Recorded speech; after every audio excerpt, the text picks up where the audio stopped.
Hello అందరికీ నమస్కారం. Welcome back to the channel Janvi's world. మీరు ఆల్రెడీ తమ్నైల్లో చూసుంటారు కదా, నేను పిఆర్పి ట్రీట్మెంట్ తీసుకుంటున్నాను హెయిర్ కోసం.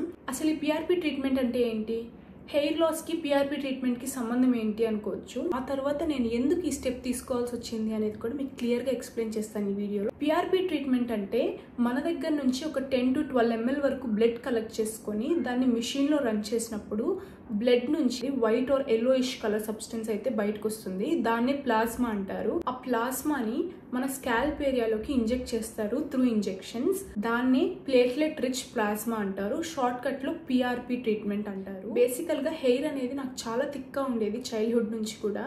I think it's from my genetics. నా గ్రాడ్యుయేషన్ ముందు వరకు కూడా నాకు అదే థిక్నెస్ ఆఫ్ హెయిర్ ఉంది.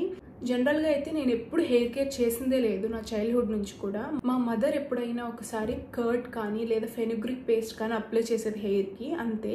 నేను 2 to 3 డేస్కి ఒకసారి హెడ్ బాత్ చేసి నార్మల్ ఎయిర్ డ్రై చేసేదాన్ని. అంతకు మించి నేను ఏ ఎక్స్ట్రా కేర్ అయితే నా హెయిర్ గురించి ఇప్పటి వరకు తీసుకోలేదు. గ్రాడ్యుయేషన్ అయిన తర్వాత నాకు జాబ్ వచ్చి నేను అదర్ స్టేట్కి వెళ్ళాల్సి వచ్చింది. అక్కడ పీజీలో స్టే చేసి జాబ్కి వెళ్ళాల్సి వచ్చేది డైలీ ఆఫీస్కి.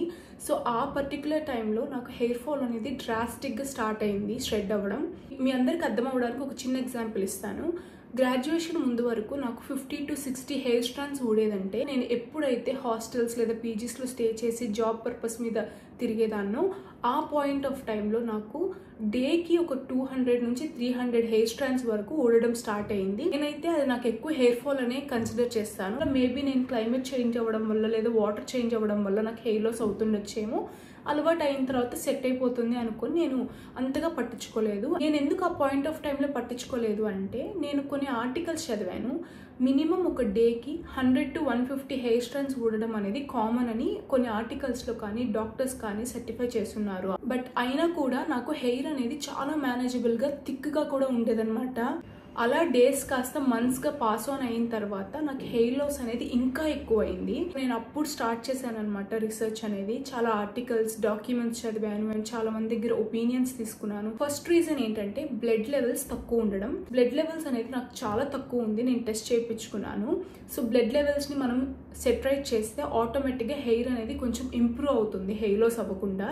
సెకండ్ అయితే ఫుడ్ అండ్ వాటర్ ఇంటేక్. ఈ ఫుడ్ అండ్ వాటర్ ఇంటేక్ అనేది నేను ఎప్పుడైతే ఇంటి దగ్గర నుంచి బయటకు వచ్చి హాస్టల్లో ఉండి నేను జాబ్కి వెళ్ళేదాన్నో ఆ పాయింట్ ఆఫ్ టైంలో అంతా నా స్కెడ్యూల్ మొత్తం మారిపోయింది. ఫుడ్ ఇంటేక్ కూడా సరిగ్గా ఉండేది కాదు.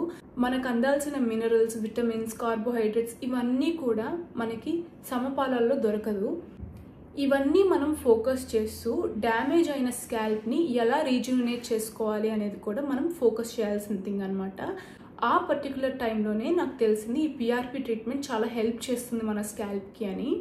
అసలు ఎందుకు ఈ ప్లాస్మాని ఇంజెక్ట్ చేయాలి, దీనివల్ల మనకి యూజ్ ఏంటి అని చాలా మందికి క్వశ్చన్స్ రావచ్చు. ఫస్ట్ అయితే మనకి హెయిర్ లాస్ అయితే చాలా వరకు ఆపుతుంది. నెక్స్ట్ వచ్చి మనకి ఎక్కడైతే హెయిర్ స్ప్రెడ్ అయిపోయి ఉంటుందో లేదా బ్యాల్నెస్ వచ్చి ఉంటుందో ఆ పాయింట్లో కూడా మనకి హెయిర్ రీగ్రోత్ అయ్యేదానికి చాలా వరకు ఛాన్సెస్ అయితే ఉన్నాయి. నెక్స్ట్ ఇంపార్టెంట్ పాయింట్ ఏంటంటే, మనకు ఆల్రెడీ ఉన్న హెయిర్ని కూడా చాలా స్ట్రాంగ్గా, టెక్స్చర్ని కూడా మంచిగా చేస్తుంది. ఈ పిఆర్పి ట్రీట్మెంట్ అనేది ప్రీమెచ్యూర్ గ్రేయింగ్ని కూడా చాలా వరకు తగ్గిస్తుంది. ఈ టోటల్ పిఆర్పి ట్రీట్మెంట్ అనేది చాలా సేఫెస్ట్ థింగ్. ఎందుకంటే మన ఓన్ బ్లడ్ని తీసుకొని దాంట్లో నుంచి ప్లాస్మాని ఎక్స్ట్రాక్ట్ చేసుకొని దాన్ని మన స్కాల్ప్కి ఇంజెక్ట్ చేస్తున్నారు కాబట్టి ఇట్ టోటలీ సేఫ్. ఈ ప్రాసెస్ కూడా చాలా ఈజీ అండ్ పెయిన్లెస్ ఉంటుందన్నమాట. నేనైతే పర్సనల్గా ఈ పిఆర్పి ట్రీట్మెంట్ని అబౌవ్ 18 years వాళ్ళు మాత్రమే ప్రిఫర్డ్ అని చెప్తాను.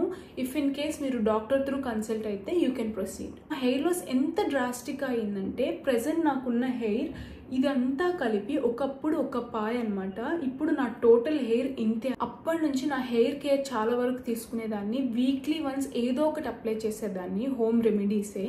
ఆ హోమ్ రెమెడీస్ కూడా ఖచ్చితంగా నాకు వర్క్ అయ్యాయి. బట్ నేను ఎప్పుడైతే ఆ హోమ్ రెమెడీస్ వాడటం ఆపేసాను, మళ్ళీ ఆ పాయింట్ నుంచి సేమ్ హెయిర్ లాస్ అనేది నేను చూస్తున్నాను. ఈ పిఆర్పి ట్రీట్మెంట్ తీసుకోవడానికి రీజన్ ఏంటంటే, నాకు టెంపరీ రిజల్ట్స్ కోసం అయితే నేను ట్రై చేయట్లేదు. నా హెయిర్ ఫాల్ అనేది చాలా డ్రాస్టిక్గా ఉంది కాబట్టి సో నేను పర్మనెంట్ సొల్యూషన్ గురించి ఆలోచిస్తున్నాను. ఆ పాయింట్లోనే నాకు ఈ పిఆర్పి ట్రీట్మెంట్ గురించి తెలిసింది. మన బ్లడ్ నుంచి మనకి ప్లాస్మాని ఎక్స్ట్రాక్ట్ చేసి ఇంజెక్ట్ చేస్తారు కాబట్టి మనకి డీప్ రూటెడ్లో ఏమైనా ఇష్యూస్ ఉన్నా కూడా ఆ ప్లాస్మాని హెయిర్కి స్ట్రెంగ్తన్ చేస్తుంది అనమాట. అండ్ ఏమైనా డెడ్ సెల్స్ ఉన్నా కూడా అవన్నీ రిమూవ్ చేసి సెల్స్ని యాక్టివేట్ చేస్తుంది. సో నేను డీప్ రూటెడ్గా సొల్యూషన్ అయితే కావాలనుకున్నాను. అందుకోసమే ఈ పిఆర్పి ట్రీట్మెంట్ అయితే సెలెక్ట్ చేసుకున్నాను. ఆల్రెడీ నా హెయిర్కి ఫస్ట్ పిఆర్పి సెషన్ అయ్యి ఒక 1 మంత్ పైనే అవుతుంది. నాకు ఈ ఫస్ట్ పిఆర్పి సెషన్ అయిన తర్వాత నేను ఎలాంటి చేంజెస్ ఫైండ్ అవుట్ చేశాను అనేది మీ అందరికి చెప్తాను. ఆ విషయంలో పిఆర్పి ట్రీట్మెంట్ తీసుకున్న ఫస్ట్ 1 వీక్ నాకు హెయిర్ లాస్ అనేది చాలా తక్కువ ఉంది. మేబీ అరౌండ్ 2-3 హెయిర్ స్ట్రాండ్స్ వరకే అయ్యేదన్నమాట. చాలా వరకు తగ్గింది. నా డాక్టర్ కూడా అదే చెప్పారు, హెయిర్ లాస్ అనేది చాలా వరకు తగ్గుతుంది. 10 డేస్ తర్వాత నుంచి హెయిర్ లాస్ అనేది ఎక్కువ చూశాను అనమాట. నేను చాలా టెన్షన్ పడ్డాను. ఫస్ట్ 10 డేస్ నాకు ఏం హెయిర్ లాస్ లేదు కదా, ఆ తర్వాత ఎందుకు నార్మల్గా హెయిర్ లాస్ అవుతుంది అని. సో ఇలా నేను చాలా వరకు ఆర్టికల్స్, డాక్యుమెంట్స్ చూస్తే ప్రాపర్ ఇన్ఫర్మేషన్ ఎక్కడా లేదు. అప్పుడు నేను ఆ డాక్టర్కి కాల్ చేసి ఇష్యూ చెప్తే తను ఇదంతా నార్మలే అని చెప్పారు. ఆ హెయిర్ లాస్ ఎందుకు అవుతుంది పిఆర్పి ట్రీట్మెంట్ తర్వాత అంటే, ఆ ప్లాస్మాని ఇంజెక్ట్ చేసి ఉంటారు కదా, వీక్గా ఉండే హెయిర్ని షెడ్ చేసేసి ఆ ఏరియాలో నుంచి మనకి స్ట్రాంగ్గా హెల్తీగా ఉండే హెయిర్ని ప్రొడ్యూస్ చేయడానికి హెల్ప్ చేస్తుందంట. నా పాయింట్స్ విన్న తర్వాత నేను కొంచెం రిలాక్స్ అయ్యాను అనమాట, ఇదంతా నార్మలే అని. మీలో ఎవరైనా కూడా ఈ పిఆర్పి ట్రీట్మెంట్ తీసుకుంటూ హెయిర్ ఫాల్ అవుతూ ఉంటే దానివల్ల ప్రాబ్లం ఏం లేదు. ఈ ప్లాస్మా అనేది మన ఓన్ బ్లడ్ నుంచి వచ్చింది కాబట్టి ప్రాబ్లం అయితే ఉండదు. ఈ హెయిర్ ఏదైతే ఉందో వీక్గా, ఆ హెయిర్ అన్నిటిని రిమూవ్ చేసి ఆ ఏరియాలో స్ట్రాంగ్ అండ్ హెల్దీ హెయిర్ని ప్రొడ్యూస్ చేయడానికి ఈ ప్లాస్మా అనేది వర్క్ అవుతుంది అనమాట. నేను ఎందుకు 1 మంత్ టైం తీసుకున్నాను ఈ వీడియో చేయడానికంటే, ఫస్ట్ నేను ఎక్స్పీరియన్స్ చేసి నాకు వర్త్ఫుల్ అనిపిస్తేనే వీడియో చేద్దాం అనుకున్నాను. మన హెయిర్కి ఏదైనా ఇష్యూస్ ఉండి వీకెన్ అవుతూ ఉండి లేదా హెయిర్ ఫాల్ ఎక్కువ అవుతూ ఉంటే మనకి డీప్ రూట్ నుంచి ఇష్యూని రిజాల్వ్ చేసుకుంటూ వస్తుంది అనమాట ఈ ట్రీట్మెంట్. అందుకోసమే నాకు నచ్చి వర్త్ఫుల్ అనిపించింది కాబట్టే ఈరోజు వీడియో చేస్తున్నాను. రేపు నాకు సెకండ్ పిఆర్పి సెషన్ అయితే ఉంది. ఈ సెషన్ అంతా కూడా ఎలా జరుగుతుంది, ప్రాసెస్ ఏంటి అనేది డీటెయిల్డ్గా లైవ్ క్లిప్స్ తీసుకొని మీ అందరికీ యాడ్ చేస్తాను రేపటి వీడియోలో. ప్రెసెంట్ నేనైతే 5 పిఆర్పి సెషన్స్ తీసుకుంటున్నాను. త్రూ అవుట్ 5 సెషన్స్లో ఎవ్రీథింగ్ నేను ఏదైతే నోటిఫై చేశాను అండ్ నా రిజల్ట్స్ ఏంటి, పిఆర్పి సెషన్ ఎంతవరకు వర్కౌట్ అయింది అనేది ప్రతిదీ కూడా వీడియోలో ఖచ్చితంగా ఎక్స్ప్లెయిన్ చేస్తాను నీట్గా. సో దట్ మీరు ఎవరైనా కూడా పిఆర్పి సెషన్స్ చేయించుకోవాలనుకుంటే ఇది ఒక రెఫరెన్స్గా ఉంటుంది. ఇన్ఫర్మేషన్ యూస్ఫుల్గా అనిపిస్తే ఎవరైనా సబ్స్క్రైబ్ చేసుకోకుండా ఉంటే సబ్స్క్రైబ్ చేసుకోండి. సో దట్ మీకు నోటిఫై అవుతుంది, వెంటనే మీరు ఆ వీడియోస్ని చూడొచ్చు, మీకు ఒక క్లారిటీ అనేది వస్తుంది. Then by.